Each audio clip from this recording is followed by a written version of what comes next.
How's it going, guys? Welcome back to the channel. Welcome to another season of My Old Sled, and welcome to the 2017-18 snowmobile season. Now, a lot of my videos really center on the sled, right? So maintenance, tips, how-tos, things like that. This video, I'm going to focus on the rider and some of the things that I've been doing to make sure that I'm ready for the season. All right, so in this video, we're going to talk about 5 types of snowmobiling injuries. I'm going to share some of the things that I've been doing to reduce the likelihood of injury and to maximize my enjoyment of the snowmobiling season. I'm going to do all that in 2 seconds, so stick around.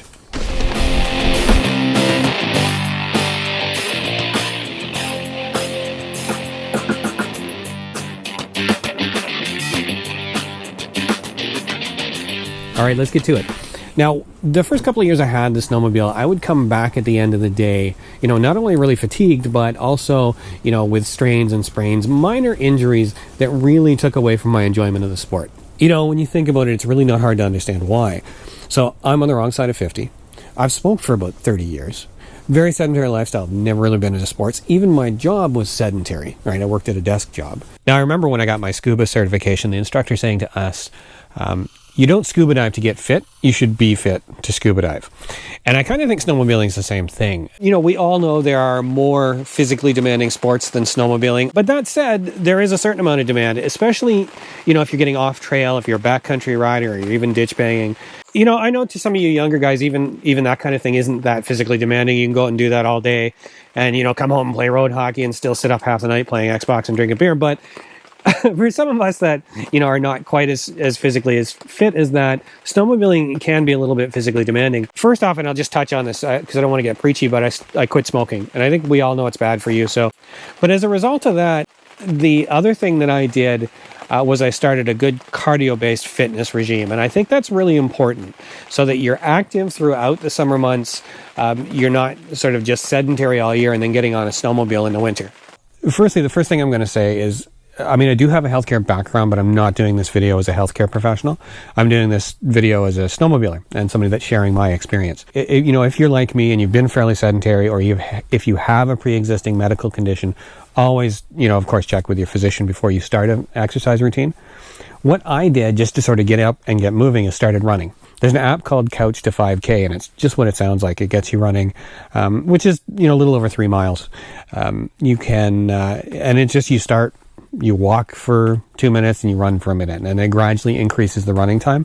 So that's what I did. I started running. I got up to running 5K. So now I'm just that much more used to being active when I get out my snowmobile in the fall.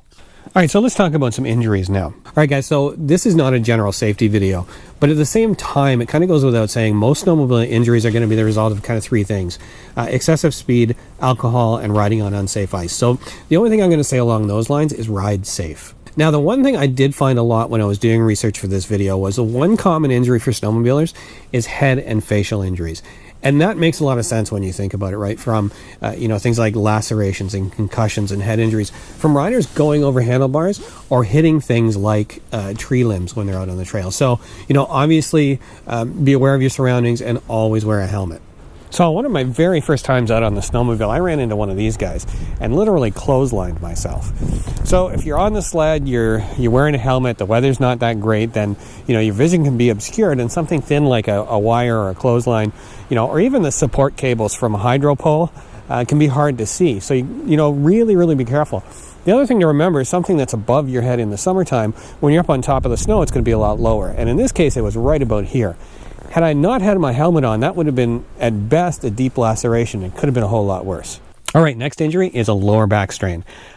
I'm pretty confident this is common among snowmobilers for obvious reasons. This machine weighs like 600 pounds. These older machines are heavier than the newer ones. Particularly if your snowmobile doesn't have reverse, you're going to be lifting it a lot more. If it gets stuck, you're going to be lifting it. And that's actually how I hurt my back. The very first time I ever took the sled out, I got it stuck, I grabbed, I yanked, and I popped my back. Now, if you think about when you're out on a snowmobile, it's easy to do that, right? Because if you're out there, particularly if you're by yourself and the weather's bad and you're cold, if you can't get your machine out, it can be really frustrating and really stressful. You might be a little bit panicked and you want to get the thing unstuck and get moving again. And if you watch another friend of mine, Doobie Boy 21, he has a video about getting stuck. And if you see him, he's trying a lot of little things and he's getting frustrated. Frustrating might be a better word than panicked, but he's out there by himself. His machine is really good and stuck, and he ends up yanking on the front. Just one piece of advice, don't yank on the front end of the snowmobile. So there's a couple of suggestions to avoid a lower back injury. The first one is to do with the way you lift, right? So firstly, take your time and make sure that any snow is cleared away from the machine. Make sure it's not frozen to the ground. And secondly, use good body mechanics, right? So bend your knees, keep your back straight, and take your time when you're lifting. The other thing that I did to protect my lower back was I rolled in a lot of exercises that focus on building core strength. So things like planks and crunches. Now, I also do a lot of sit-ups, but I'll just caution you, sit-ups actually put a fair bit of load on the lower back. So that's something that you may want to talk to a personal trainer or a physiotherapist about. Now, normally when you're thinking about core exercises, obviously we're thinking about a six-pack, but a strong core has a lot of benefits. It's going to add strength and stability around your spine, strengthen your lower back. It's going to improve your balance, your posture, and it's really going to reduce the likelihood of a lower back injury. Another injury I've had is a repetitive strain in my pectoral muscles or my chest. So I've had this if I've been out like early in the season, if I've been out all day on the trail. And there's a couple of reasons for it. These older sleds, the steering is quite a bit stiffer than the new machine.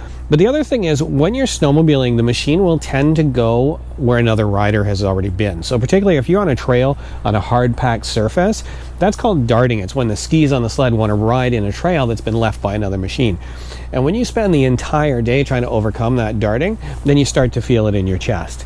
So having your suspension adjusted correctly may overcome some of that steering effort, but the other thing that you can do is focus on strengthening those muscles themselves. The one thing I've done to reduce that or make that a little bit easier at the beginning of the season is rolled some upper body exercises into my routine. So do a lot of push-ups in particular. So I do about 100 push-ups a day. I didn't start out with the 100. I started out with sort of sets of 5, and I just kept track of them. And just any time through the day, I did anything I could to just get those 100 in. And now I do sort of 2 sets of 50. So obviously, guys, if you're into fitness or you've got a membership to a gym, then there's other ways to work out these same muscle groups, right? You can do a bench press instead of doing push-ups, for example. I've tried to make this video as relevant to as many people as possible. So really, any of the things I'm talking about don't require any specialized equipment or weights, other than maybe a resistance band, because they're pretty inexpensive. All right, the other injury I've had a couple of times now is a rotator cuff strain. So your rotator cuff is a series of 4 muscles, and they work together to stabilize your shoulder. They're not the biggest, strongest muscles in your arm. If you ever hold a weight out at the end of your hand like this, you'll see what I mean. So they're fairly easily injured with things like a pull start, right? So this sled doesn't have an electric start. The 670 is a fairly hard pull. So that kind of sudden explosive movement, when you're not used to doing that kind of movement, can strain or tear those muscles. Now, I remember when I first got this sled, it was a lot more work to get it started. Until I learned how to start it, how to use the primer. A couple of times I flooded it and I had to sit there and pull and pull and pull. Or, there's a couple of times even when I've forgotten to turn the fuel on, you spend 10 minutes pulling, it can make your shoulder pretty sore. Now, the one suggestion I have if you want to avoid a rotator cuff injury or a strain or a tear is to try and strengthen those muscles. So there's a couple exercises that are great for that. I mean, rowing is a really good exercise, but if you really want to strengthen a rotator cuff, then you've got to get some exercises in there that work on rotating your shoulder. So a really great way to do that is with a resistance band. Now, the one thing to remember is you don't want to be exercising those muscles if you've injured it, right? That's something you want to do to strengthen them to avoid injury. Because if you start working those when you're already in pain, you're just going to prolong recovery, right? So an injured rotator cuff, you want to rest, you want to ice, you want anti-inflammatory. So really, it's something you want to see your doctor for. The other complaint that you hear from snowmobilers, particularly after they've been out for the day and they've been standing a lot on the sled, is pain in the legs. So particularly things like the quadriceps in the upper legs. It's pretty obvious why, especially if you've got kind of your leg half bent and you're taking a lot of weight. You got a lot of strain on the muscles in your legs. I had a specific problem in my upper leg, right? So kind of from my hip to my knee. And it was getting pretty debilitating, actually, particularly if I moved my leg to the side. So from the gas pedal to the brake, for example, I would get a fairly significant amount of pain down here, only in the winter. And I went to the doctor. It was significant enough. And what the doctor said to me, he diagnosed IT band syndrome, so iliotibial band syndrome, which is you have a band that runs down the outside of your leg that connects the muscles up here to down here by your knee. It's called the IT band, iliotibial band. And that gets inflamed. Now, typically it happens in runners. But what my doctor said was he sees a lot of it in the wintertime. But I wondered if there's something else and it could be related to snowmobiling. So I had a conversation with a physiotherapist. And he thought it probably was. Because if you look at the way you sit on a snowmobile with your legs out to the side, and in this position, this IT band is actually at its shortest, as opposed to when you're standing up straight, when it's at its longest, or when you stretch it. And we'll talk more about that in a bit. So you're on the snowmobile out in the cold with your legs like this all day long sometimes, and you may be lifting up off the seat with your legs in that position. So that may be what's causing this. I'm pretty confident that's actually what's causing this IT band syndrome for me. So the way I got rid of it, there's a couple of different exercises you can do to strengthen the muscles that are attached to this IT band. You can do side-lying leg lifts. You can use resistance bands to put a bit of resistance on those muscles when you work them. There's also some really good stretches that you can do to stretch that IT band regularly, and just do that as part of your leg routine. But even other than the IT band syndrome, I think strains and sprains are just your legs just getting really tired when you're out snowmobiling, particularly, like I said, if you're doing more aggressive types of snowmobiling. So yeah, make sure that you're adding some leg work into your routine. Obviously, running is going to work your legs out. I think that's probably the best way to do it. You can add some squats and things like that in as well to build up those leg muscles. And again, that's just going to make it that much easier when you do get on the snowmobile in the winter. My purpose in this video wasn't to talk about specific exercise routines or the number of reps you should be doing. I just want to get you thinking about fitness as it relates to snowmobiling. Because you know what? At the end of the day, it's a lot better to kick back in the clubhouse and talk about the ride you were just on than sit there nursing an injured lower back. You know, and again, if you haven't been active and you want to get into a fitness routine, go to your local gym, find yourself a personal trainer, talk to a kinesiologist, a physiotherapist, somebody that's going to point you in the right direction so you're not going to hurt yourself worse. All right, guys, that's it. I hope you liked that video, and if you did, I hope you take a second to click the thumbs up. If you're new to snowmobiling, or you're looking at a snowmobile, you're thinking about getting into the sport, you might want to subscribe to the channel. If you click the little bell next to the subscribe button, you'll get notified when I post a new video. So other than that, let's hope we got a good 2017-2018 snowmobile season. Until next time, I'm Dave Clark. Thanks for taking the time to watch.